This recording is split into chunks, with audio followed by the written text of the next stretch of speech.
We've talked about conservative forces being forces that have the following qualities to them.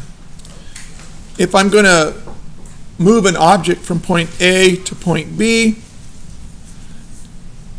it doesn't matter what path I take. A conservative force will do the same amount of work going from A to B. Right? This was in the lecture you saw yesterday. Okay, I hope that made sense to you. So I can go this way, I can go this way, or I can go straight from A to B. It doesn't matter.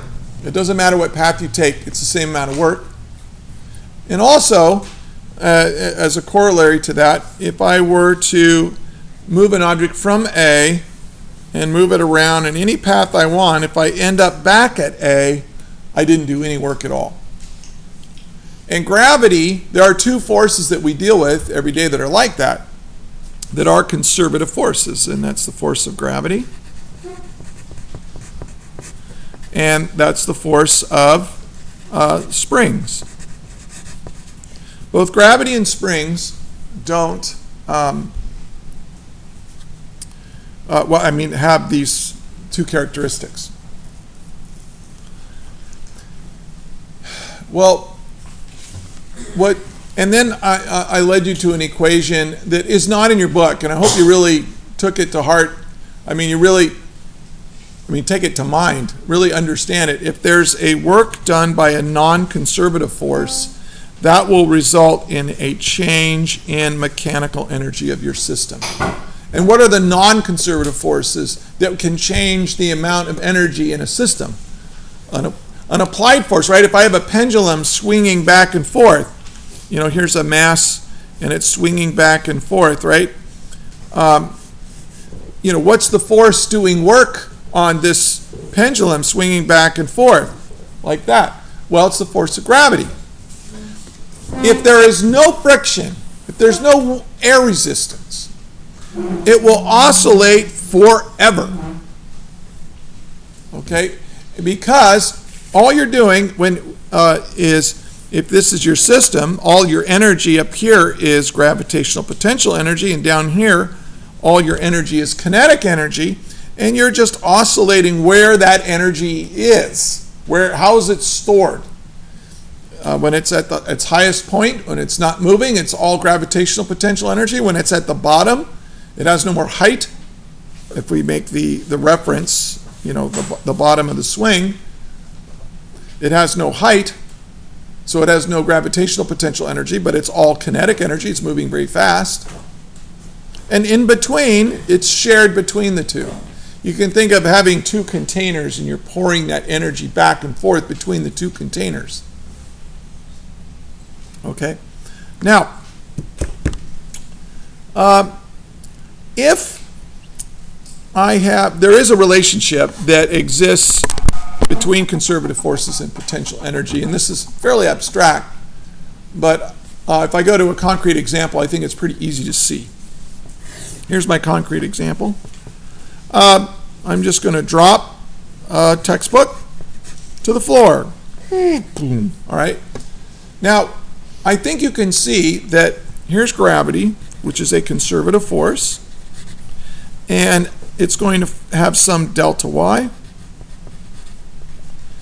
But here the delta y is negative, and my force is in a negative direction. So as the book falls, gravity is doing positive work, but gravity is a conservative force. And so I think you can see that the work done by this conservative force, the work done by gravity in this case, is going to be equal to mg times delta y. And that's going to be positive. But the result of that is a loss of gravitational potential energy.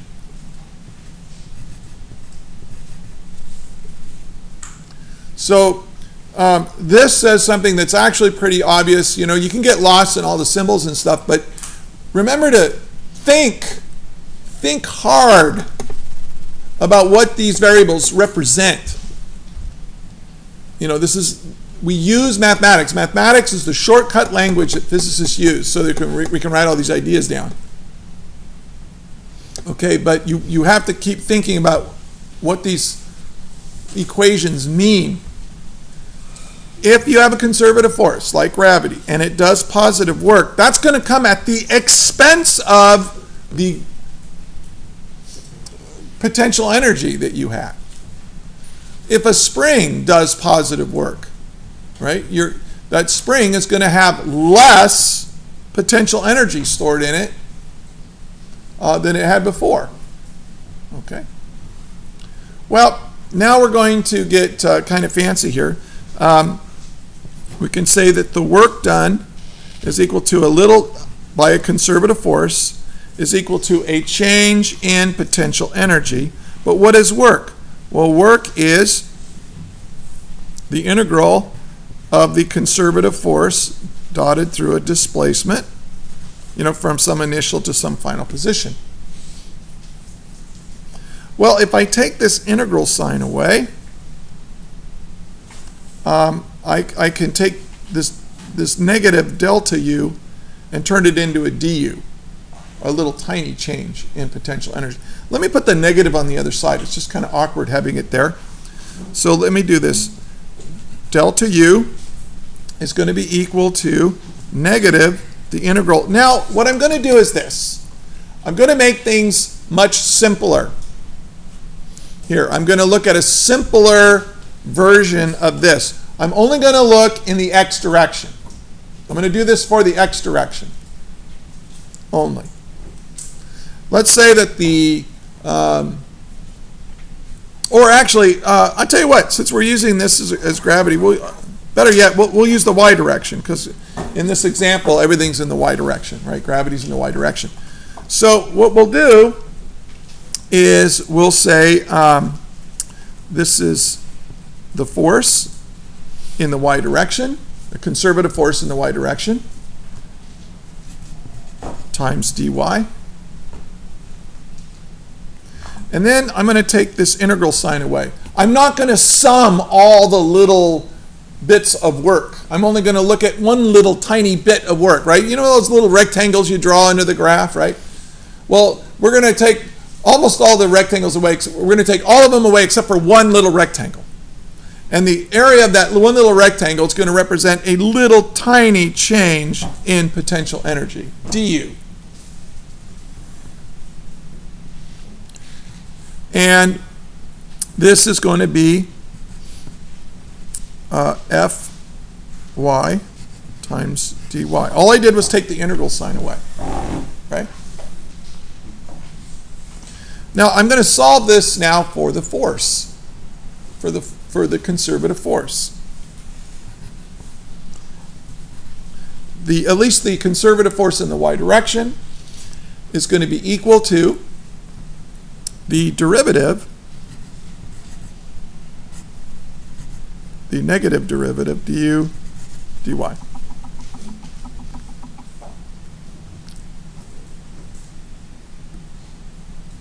Now this makes sense for gravity, doesn't it? But this is really amazing right here, okay? A conservative force is equal to the derivative of a potential energy function. If I have a potential energy function, if I take the negative derivative of it, I've got the force, the conservative force. Now we have a potential energy function for gravity, right? Let's do that. The potential energy function for gravity is mg times y, right? We did that before. So if I take the derivative of it, the negative derivative of it, I will get the conservative force.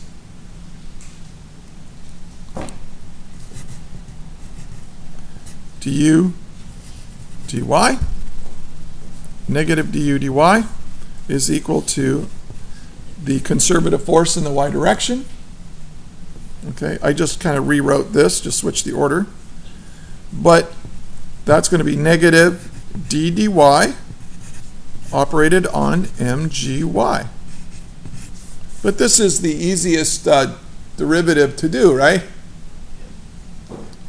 We're taking the derivative with respect to y, and the m and g come out. Well, what is dy dy? It's 1.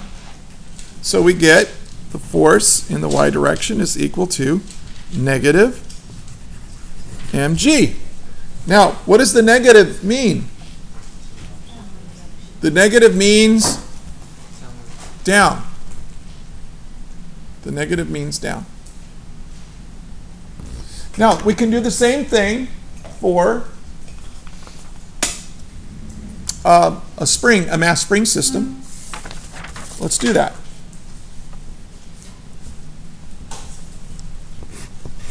Here's our... Okay, so here's the equilibrium position, but maybe I've stretched this thing out. Here's my little frictionless wheels. Everything's frictionless, okay? And so here's my spring, and it's kind of all stretched out like this, right? And it's at some value x. Well, what's the potential energy function for a spring? How much potential energy have you stored in a spring? The elastic potential energy function is 1/2 k x squared.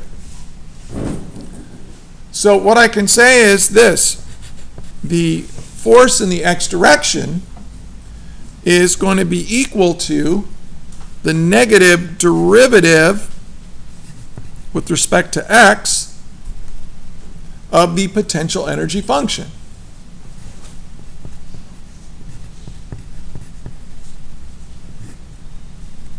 Okay?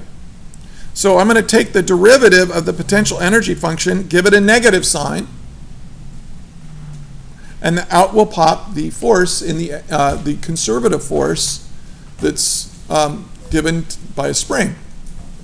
Okay? Okay, well, the 1/2 k comes out. And then what's the derivative of x squared? 2x. And that cancels that. And so we can say that the force in the x direction is equal to negative kx.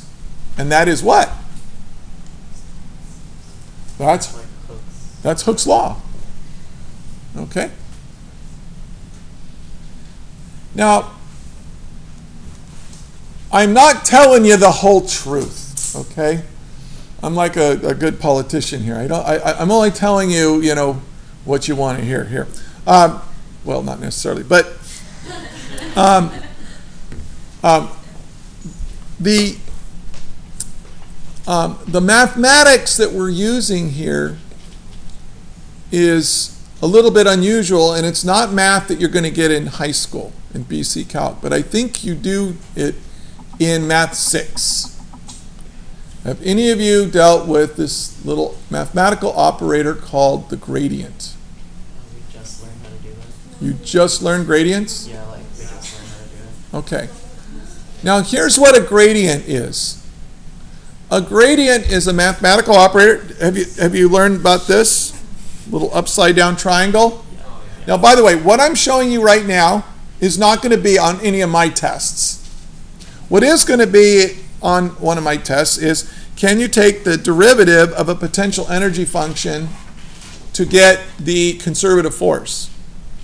And it's going to be easy. If you know what to do, basically if you know this, the conservative force is equal to the negative derivative of the potential energy function. But it's either all going to be in the x direction or the y direction. I'm never going to give you something in 3 dimensions because you don't know how to handle that mathematically yet unless you're in Math 6. But I just want to show you what you're doing in Math 6 because I know a lot of you are in that, and every year this comes up. Basically, it says this. The gradient, which has this symbol, is a mathematical operator that says, hey, take the partial derivative with respect to x of whatever your function is, like like the potential energy function. And this is a partial derivative. And it looks complicated, but let me tell you, partial derivatives are awesome. They're easier than whole derivatives. You don't have to use a chain rule or anything like that.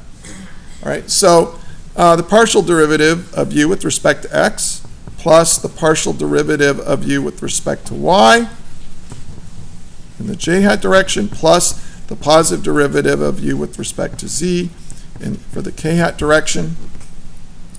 And so if the conservative force, a conservative force is just the negative gradient of the potential energy function. Now, what do we mean by a partial derivative?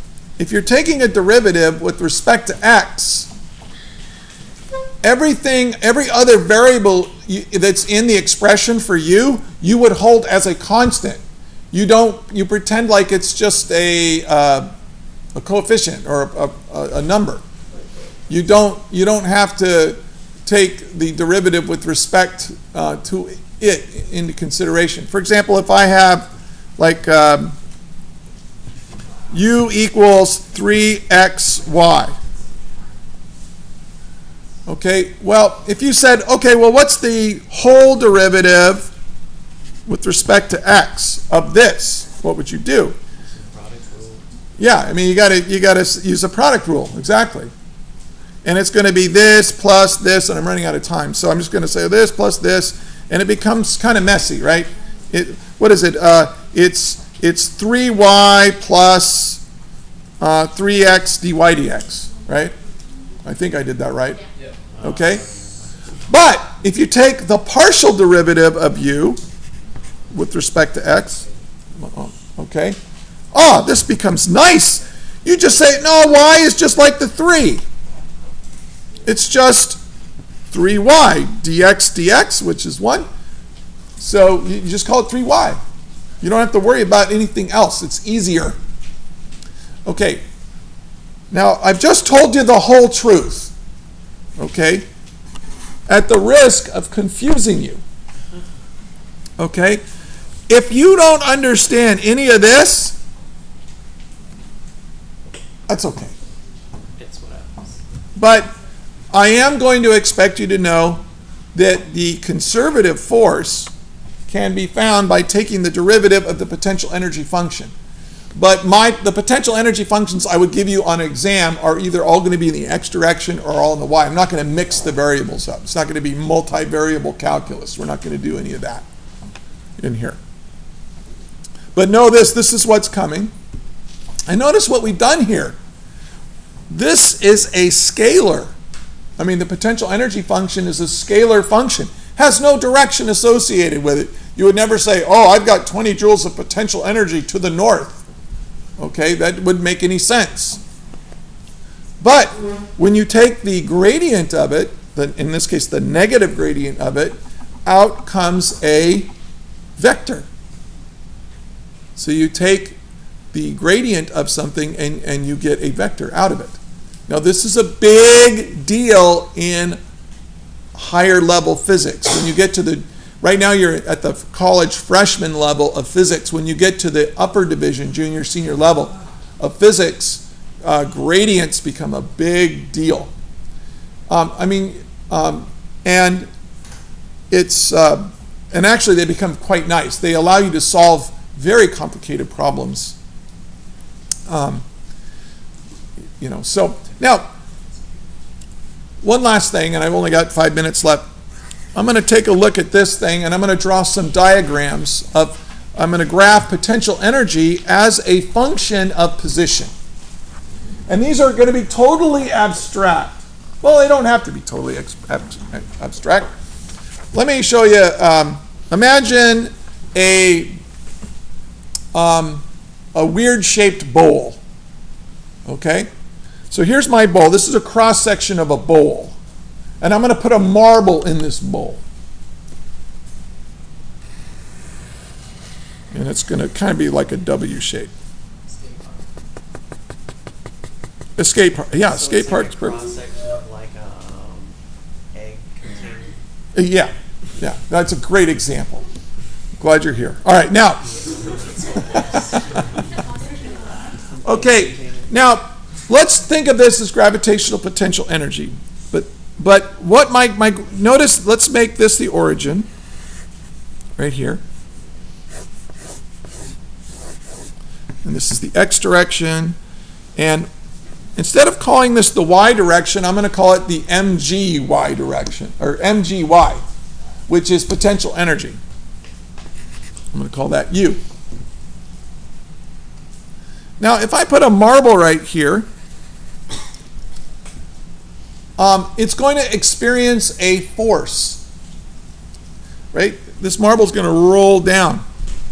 But what is that force going to be? It's going to be the derivative of this, du dx, right here. The slope of that is going to be equal to du dx, right? Now, think about this in terms of force. Do you see that this slope is a negative slope? Do you see that that slope is negative? But what direction is the force on the marble going to be in terms of the x direction? It's going to move to the x direction, right? It's going to have a force, an overall force in the x direction. Now it's also kind of in the y direction, but let's just pretend we're looking in the x direction only. That's why this is kind of a phony example, but it's the best I can do. It's in the x direction, right? So the direction of the force is going to be negative du dx. Now, if you graph, and what I suggest you do when you do the problems for this section is get your graphing calculators out and graph the potential energy function. Notice right here, if you're right here, you're in a point of equilibrium. Because what's the slope right here? The slope is 0. Therefore, what force is acting on the marble right here? Well, if the slope is 0, there's no conservative force acting on it. Okay? Also, what happens if the marble is right here? Is there any force on it? No. There's no force on it. But there's a difference between it being a marble stuck here and a marble stuck up here. And it's called stability. What if I gave this marble that's balanced at the top of that little hill the slightest little touch? What's going to happen? It's going to roll off the hill one way or the other. This is called a point of instability. And a point of instability happens when the potential energy function is at a maximum. And how do you tell if a function is at its maximum? The derivative is equal to 0, but the second derivative is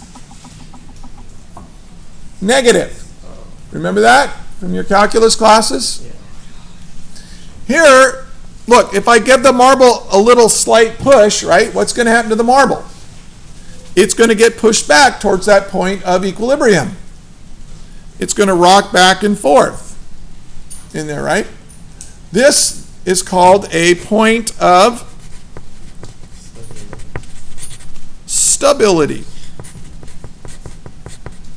Now, if you have a potential energy function, u is a function of x here, and you take the first derivative and find out where it's equal to 0, that'll be right, one of those points will be right here. Actually, this potential energy function has 3 places where there is a point of equilibrium. Here, here, and here. But this is a minimum. When the potential energy function is at a minimum, it will be stable. If it's at a minimum, you take the second derivative and plug that value for x into what you get. If it's positive, then you've got a point of stability. So first derivative is equal to 0. It's in equilibrium. Second derivative is positive, you got stability. If it's negative, you've got instability. This is a big deal when you're dealing with potential energy functions in atoms and molecules, or when you're dealing with airplanes and airplane stability and all that. Engineers and scientists use this idea of stability and instability in potential energy functions a lot. It has a lot of great applications. I'm sorry I had to rush through it, but the bell's going to ring. Goodbye.